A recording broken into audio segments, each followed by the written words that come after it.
19 ਸਾਲ ਦਾ ਸੀ, ਚੰਗਾ ਖਿਡਾਰੀ ਸੀ, ਪਰ ਨਸ਼ਾ ਜਿੱਤ ਗਿਆ। ਤਰਸੇਮ ਸਿਆਂ ਇਸ ਅੱਗ ਦਾ ਸੇਕ ਤਾਂ ਘਰ ਘਰ ਪਹੁੰਚਿਆ, ਪਰ ਬਸ ਹੁਣ ਹੋਰ ਨਹੀਂ। ਪੰਜਾਬ ਸਰਕਾਰ ਨੇ ਨਸ਼ਿਆਂ ਦੇ ਵਿਰੁੱਧ ਇੱਕ ਸਖਤ ਮੁਹਿੰਮ ਚਲਾਈ ਹੈ ਤੇ ਅਸੀਂ ਸਾਰਿਆਂ ਨੇ ਇਹਨਾਂ ਦਾ ਸਾਥ ਦੇਣਾ ਕਿ ਅੱਜ ਤੋਂ ਬਾਅਦ ਨਾ ਇਸ ਪਿੰਡ ਵਿੱਚ ਨਸ਼ਾ ਵਿਕੂਗਾ ਤੇ ਨਾ ਹੀ ਕਿਸੇ ਨਸ਼ਾ ਵੇਚਣ ਵਾਲੇ ਨੂੰ ਇੱਥੇ ਵੜਨ ਦਿੱਤਾ ਜਾਊ। ਜਿਹੜੇ ਨਸ਼ੇ ਵਿੱਚ ਫਸੇ ਹੋਏ ਨੇ ਉਹਨਾਂ ਨੂੰ ਨਸ਼ਾ ਮੁਕਤੀ ਕੇਂਦਰ ਵਿੱਚ ਭਰਤੀ ਕਰਾਵਾਂਗੇ। ਕੋਈ ਵੀ ਨਸ਼ਾ ਤਸਕਰ ਦੀ ਜ਼ਮਾਨਤ ਨਹੀਂ ਕਰਾਏਗਾ। ਵਾਅਦਾ ਕਰੋ, ਅਸੀਂ ਆਪਣੇ ਪਿੰਡ ਨੂੰ, ਆਪਣੇ ਪੰਜਾਬ ਨੂੰ ਨਸ਼ਾ ਮੁਕਤ ਕਰਕੇ ਰਹਾਂਗੇ। नमस्कार, मैं प्रियंका। आप देख रहे हैं 4 PM। जैसा कि आप जानते हैं कि धनखड़ का इस्तीफा हुए 5 दिनों से ज्यादा का समय बीत चुका है, लेकिन अभी तक जगदीप धनखड़ ने ना मीडिया के सामने आकर कोई बयान दिया है, ना ही उनके परिवार वालों की तरफ से किसी तरह का कोई बयान निकलकर सामने आया है। अब ऐसे हालातों में सवाल ये खड़ा होता है कि क्या धनखड़ को अंडरग्राउंड कर दिया गया है। दावा तो यहाँ तक किया जा रहा है कि धनखड़ हाउस अरेस्ट हैं और अभी भी सरकारी आवास में मौजूद हैं। तो आखिर क्या चल रहा है, क्यों चल रहा है और धनखड़ ने आखिर क्यों अभी तक कोई बयान नहीं दिया है, आपको एक एक करके बताएंगे। प्रधानमंत्री नरेंद्र मोदी ने विदेश से लौटते ही धनखड़ पर क्या एक्शन लिया है उस पर भी आएंगे और इस पर चर्चा करेंगे। चर्चा करने के लिए हमारे साथ मौजूद हैं दैनिक भास्कर के पॉलिटिकल एडिटर और वरिष्ठ पत्रकार केपी मलिक सर। उनका स्वागत करते हैं और समझने की कोशिश करते हैं कि क्या धनखड़ के इस्तीफे ने मोदी सरकार की नींव हिला दी है। नमस्कार सर, 4 PM पर आपका बहुत बहुत स्वागत है। डायरेक्ट सवाल पर आते हैं और सवाल इस बात का खड़ा होता है कि कहां तो खबरें चलाई जा रही थी कि प्रधानमंत्री नरेंद्र मोदी रिटायर होंगे, लेकिन उपराष्ट्रपति जगदीप धनखड़ को ऐसा जबरिया रिटायर किया गया है कि उपराष्ट्रपति सचिवालय से लेकर धनखड़ के दफ्तर तक को सील कर दिया गया है। खबरें निकलकर सामने आ रही हैं कि धनखड़ से जुड़े अधिकारियों पर भी एक्शन हुआ है, अधिकारियों का ट्रांसफर कर दिया गया है। अब फिलहाल जैसे हालात हैं सर, आपको क्या लगता है कि जिस तरीके से धनखड़ के इस्तीफे पर चुप्पी छाई हुई है, ऐसे कौन से राज हैं जिसे धनखड़ ने छुपा रखा है, पहला सवाल। और दूसरा सवाल यहाँ पर ये खड़ा होता है कि जिस तरीके से धनखड़ अंडरग्राउंड है, क्या धनखड़ को हाउस अरेस्ट कर दिया गया है सर? देखिए, जो सूचनाएं आ रही हैं, धनखड़ जी अपने सरकारी आवास पे ही हैं और उनको उनके जो 2 कमरे हैं, जो रेजिडेंस है उनका, वहीं पे उनको रखा गया और एक तरीके से उनको हाउस अरेस्ट किया गया है। नया मकान उनको मिला नहीं है, लोगों को उनसे मिलने नहीं दिया जा रहा है, बाहर उनको निकलने नहीं दिया जा रहा है, उनके दफ्तर को सील कर दिया है, स्टाफ को हटा दिया गया है। तो ये तमाम जो घटनाएं हैं, तमाम जो प्रक्रियाएं हैं, जताती हैं कि सरकार कहीं ना कहीं उनसे बहुत ज्यादा डरी हुई है। लेकिन यहाँ पे ये हुआ कि जिसकी संभावना भारतीय जनता पार्टी को बिल्कुल नहीं थी कि ऐसा हो जाएगा, धनखड़ जी लगातार विपक्ष के संपर्क में थे और उन्होंने विपक्ष के एजेंडे को लागू कर दिया, विपक्ष के एजेंडे को उन्होंने ले लिया। जो नो कॉन्फिडेंस मोशन, जो अविश्वास प्रस्ताव उसके खिलाफ लाना था जस्टिस यशवंत के, वो लाने की बात हो गई। और पहला मौका जो है भारतीय जनता पार्टी को ना देके, सरकार को ना देके, उन्होंने कांग्रेस के मल्लिकार्जुन खड़गे को दे दिया और उन्होंने अपनी बातें रखी। और भारतीय जनता पार्टी को एहसास हो चला कि ये कहीं ना कहीं इस तरह की कोई रणनीति अपना रहे हैं कि सरकार बैकफुट पे चली जाएगी, सरकार की बहुत किरकिरी होगी। बात ये हो रही है कि यहाँ पे हमें इसको भारतीय जनता पार्टी और संघ के बीच की जो लड़ाई हो रही है, जो त्रिकोणीय मुकाबला है, इसमें कहीं ना कहीं ये भी भूमिका देखी जा रही है कि 75 साल के होने के बाद प्रधानमंत्री के ऊपर जिस तरह का दबाव बन रहा है, संघ लगातार उसकी कोशिश कर रहा है। इसी बीच में इन्होंने, जब ये भारतीय जनता पार्टी मोदी और खासकर अमित शाह से विमुख हो गए थे, तो कहीं ना कहीं ये पिंगे बढ़ाने की कोशिश आरएसएस में भी कर रहे थे, क्योंकि आज आरएसएस में भी 2 धड़े बने हुए हैं। एक जो मोदी शाह का धड़ा है और दूसरा जो संघ की विचारधारा के साथ चलता है, मोहन भागवत के साथ चलता है, वो धड़ा है।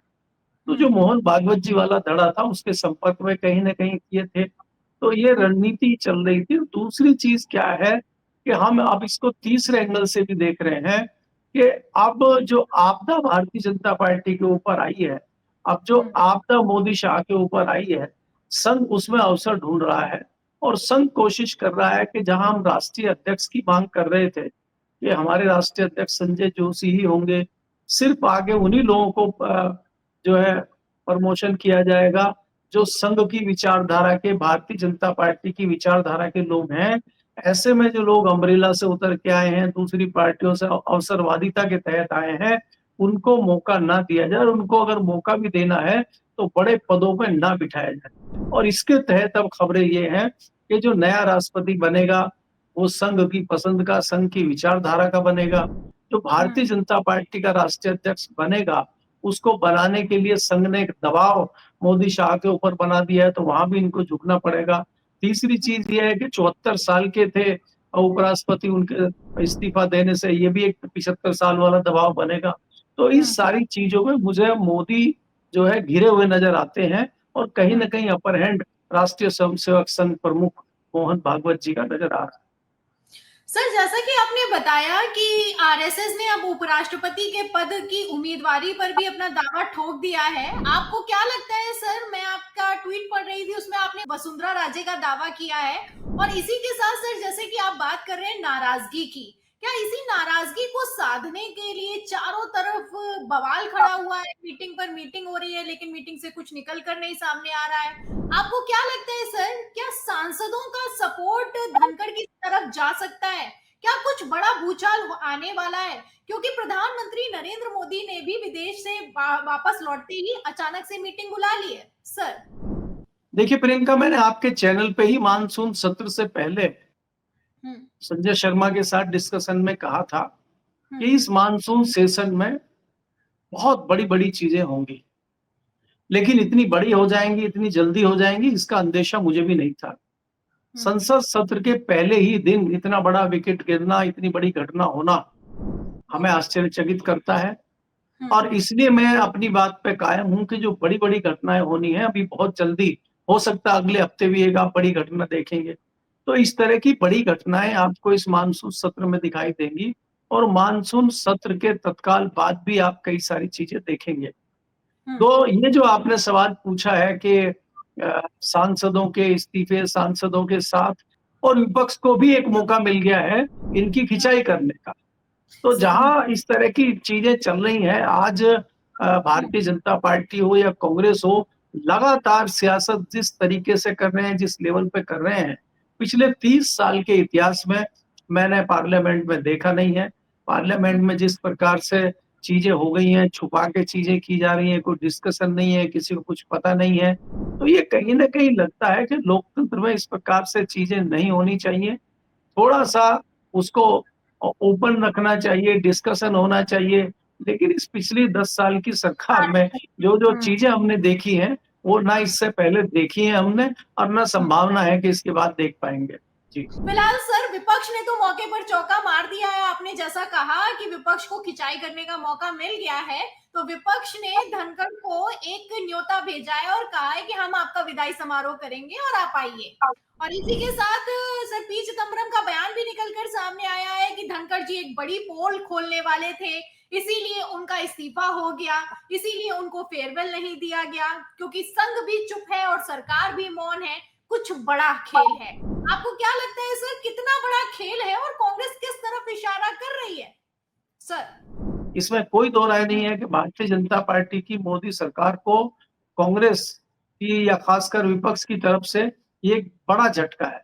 लेकिन हमें ये नहीं भूलना चाहिए कि जिस प्रकार से आज रणनीति चल रही है वो कल को कांग्रेस के साथ भी होगी, और कांग्रेस इसका कितना फायदा उठाएगी।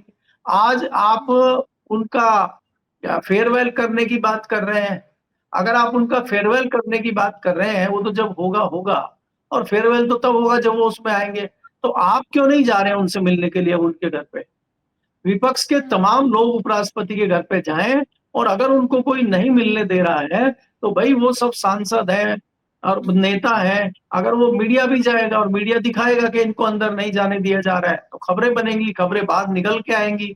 आज तक भी लोगों को नहीं पता है कि उपराष्ट्रपति कहाँ है, क्या कर रहे हैं, तो कम से कम ये एक चीज पता लगेगी, तो विपक्ष को सबसे पहले ये करना चाहिए। दूसरा, जो उनके समाज के लोग हैं जो अलग अलग बात कर रहे हैं, उनको भी एक अपना जत्था बना के उनके घर पे जाना चाहिए। अब भले ही उनका समाज उनको इस तरह से लाइक नहीं कर रहा है कि इस समाज की ये इस तरह की नीति नहीं रही है, या इस समाज इन चीजों से नफरत करता है कि आप धोखाधड़ी करें, आप चमचागिरी करें और आप इस तरह की पलटियां मारें। हालांकि मैं तो लगातार उनके बारे में कहता रहा हूं कि झुका हुआ जाट और टूटी हुई खाट, तो वो तो झुके हुए जाट थे। वो तो माना जा रहा था कि पूरी तरह से चमचागिरी, एक हिसाब से राग दरबारी कर रहे थे भारतीय जनता पार्टी की। तो एकाएक ऐसा क्या हुआ कि उन्होंने पलटी मारी और वो उसी सरकार के खिलाफ चले गए? तो दोनों तरफ ही आप लिमिट क्रॉस कर रहे हैं। आपने चमचागिरी की भी लिमिट क्रॉस कर दी और इधर जो है आपने धोखा देने की लिमिट भी क्रॉस कर दी। तो आप किस प्रकार के व्यक्ति हैं, आपको ये साफ करना चाहिए और आपको कम से कम मीडिया के सामने आना चाहिए। आज तमाम संसाधन है, आप अपने आपके पास मोबाइल होगा, आप अपने मोबाइल में अपने विचार रख के उस वीडियो को वायरल कर सकते हैं, ट्वीट कर सकते हैं, फेसबुक पे डाल सकते हैं। आज तमाम सोशल मीडिया है। इस तरह से चुप्पी साध के बैठ जाना जताता है कि कहीं न कहीं दाल में काला है और आप भी दूध के धुले नहीं हैं। ज़ाहिर-सी बात है, सरकार रणनीति करती है, साम दाम दंड भेद करती है, लेकिन आप क्या कर रहे हैं, आपको साफ करना होगा।